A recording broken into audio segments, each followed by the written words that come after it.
There are many aspects of CX that are different between various industries, and many things that are also the same. Organizations are starting to recognize the value in having a customer-centric culture. And again, that starts at the top with that purposeful, intentional commitment from leadership. A look at customer experience across various industries on this episode of the CX Leader Podcast.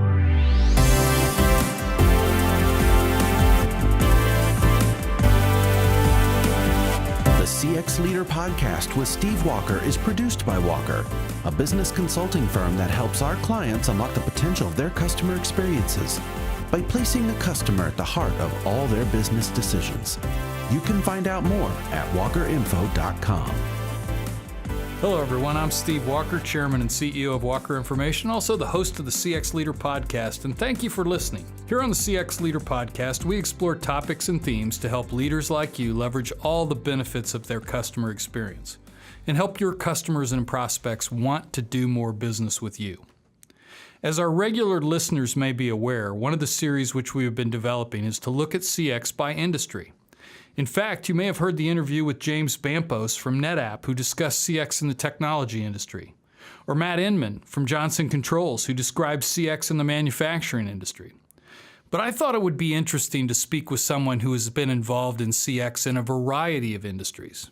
And today I'm very happy to have, finally, as a guest on the program, my colleague Kitty Radcliff, a Vice President in our Advisory Services group here at Walker.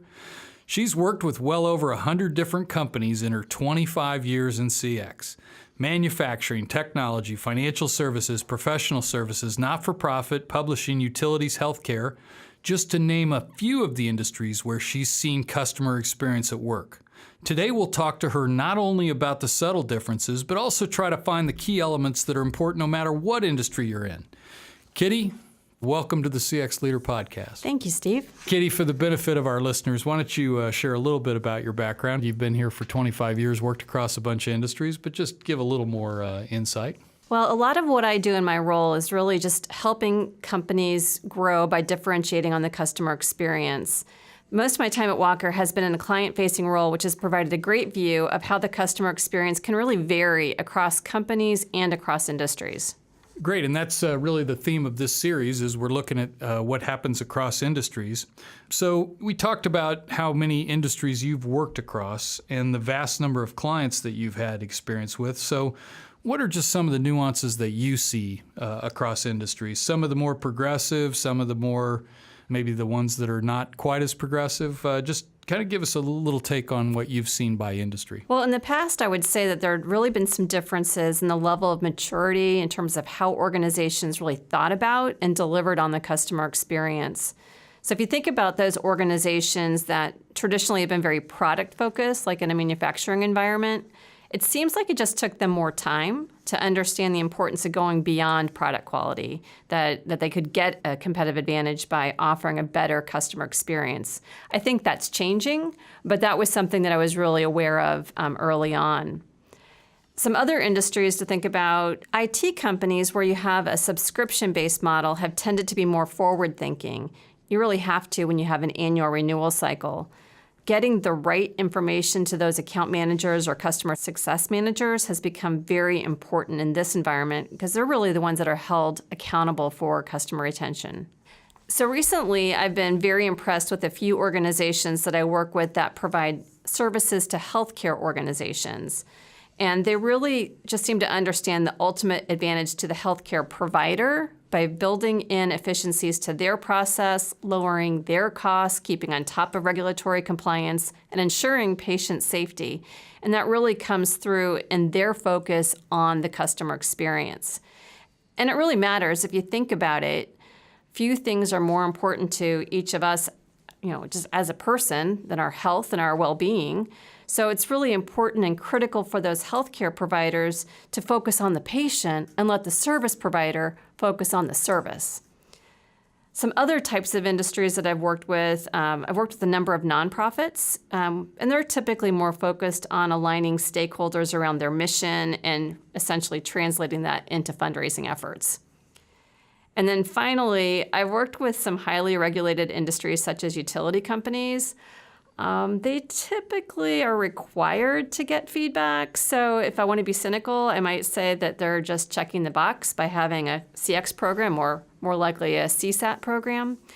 But to be fair, some of them are really truly using customer insights in great ways, but it's not always focused on customer retention because that's not their business model. Yeah, they get to retain their customers anyway. Like it or not, yes. Yeah. Well, I think you've given some really interesting perspective here. I just unpacking a little bit, or summarizing if I might, the organizations that were really about engineering and kind of product driven, that were a little later to the party. And we've seen this, that many companies find that it's harder to differentiate based on product features. So we've seen that. I think your insights into healthcare are really encouraging, because we all, ultimately sometimes are consumers of that. And you're right, it's such a personal deal. And then really interesting that you look at the not-for-profit world, because that is totally a service business. There's rarely a tangible product involved there.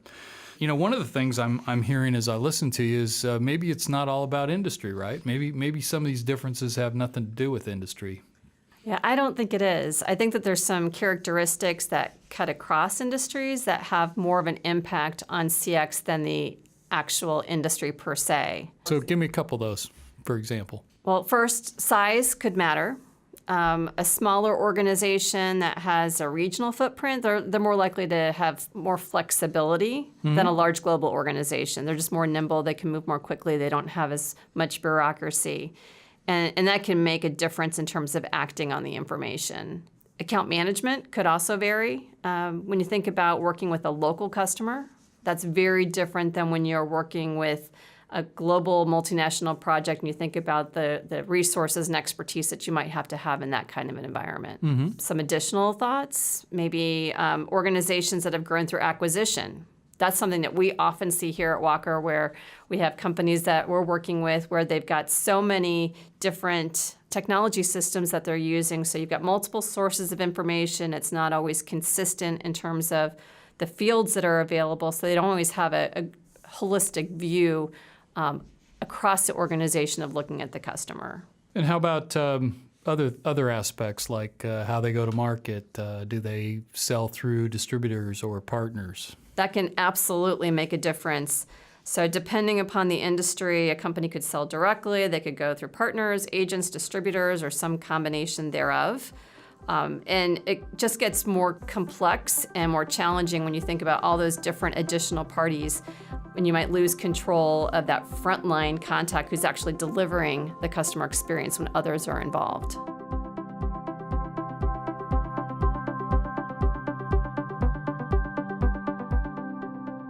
I'm joined this week by Kitty Radcliff, who's a vice president here at Walker, and she's been my colleague for more than 25 years, but it took me a whole year to get her on the podcast, so we're delighted to have her. And we're having a fascinating discussion. It's part of our industry series where we've been highlighting the nuances of various industries, but one of the things that we're talking about today is some of the things that are common across all industries, or things that we can say are not different about industries. So you've talked about the characteristics that are critical to CX success no matter what industry they're in. What are some of the common things that you've seen that really don't change industry to industry if you want to have a successful CX program? That's a great question. I really can't overemphasize the importance of senior level support.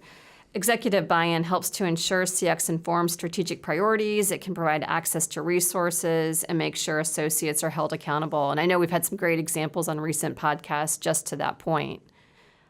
Another key is really just taking action.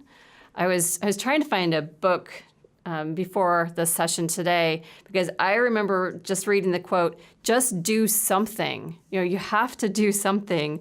And the companies that are truly focused on using customer feedback are the ones that are most successful in improving the customer experience.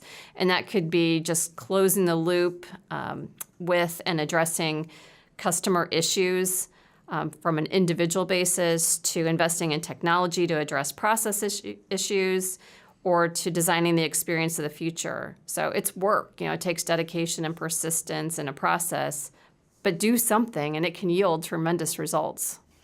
Yeah, I'm fascinated with that. I mean, it still never ceases to amaze me how people take a measurement of customer satisfaction or loyalty or customer experience. They come back a year later and things really haven't changed. And then you say, well, what have you done? And a lot of times it's sort of like the person that keeps getting on the scale every morning but doesn't diet, doesn't exercise. So Exactly. it's sort of like the definition of insanity, isn't it? So what other things have you seen that cut across industries? Well, I think another thing that we're seeing a lot of more recently is that organizations are starting to recognize the value in having a customer-centric culture.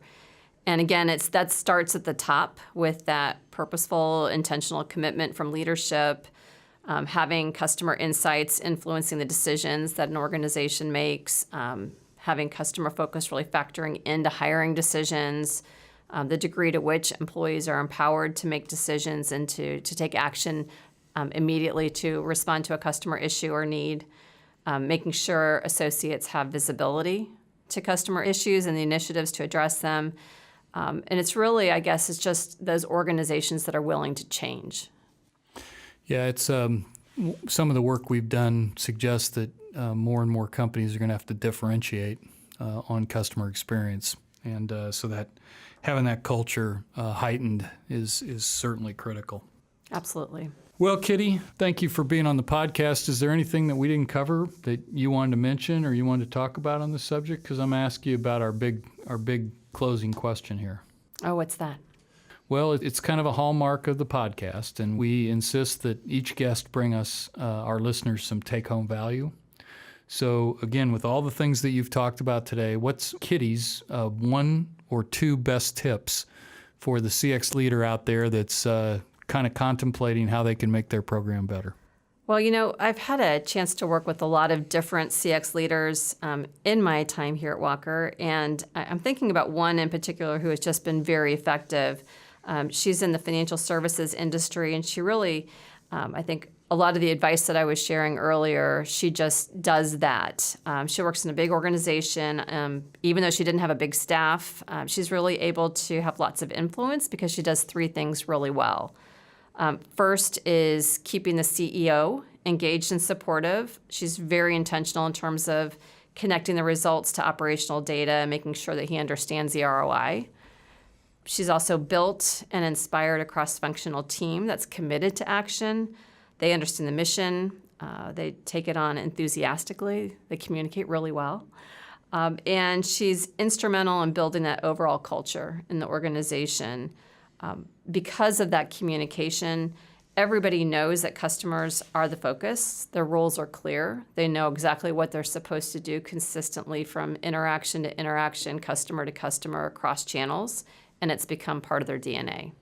That's great advice. So all of you CX leaders out there, if you can keep your CEO involved, get a good cross-functional team that represents the organization and really focus on the culture, you don't need a huge staff to do this. So Kitty Radcliff, thank you for being on the podcast and for sharing your time with us today.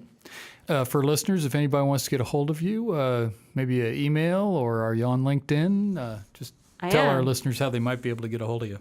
So my email is kradcliff@walkerinfo.com, and I'm on LinkedIn. Thank you. And that's Radcliff, Radcliff. Correct.